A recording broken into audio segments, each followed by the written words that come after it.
Dostlar, hemen salam, canınız sağmay. Daşoz maşin bazarında Toyota Camry dostlar, yılı 2021, motoru 3,5'lık, bakasam 20.000 dolar diye dostlar.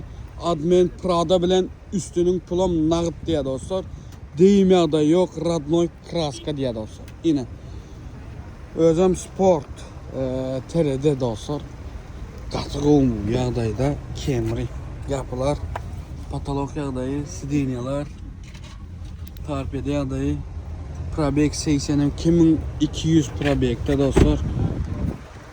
Yine arka tarafın vidine seyredim, spoiler, kovucu, aşağılara fartukları, kızıl, gara diyeceğim görüyorum, garaja fartuklar geçirilen konu.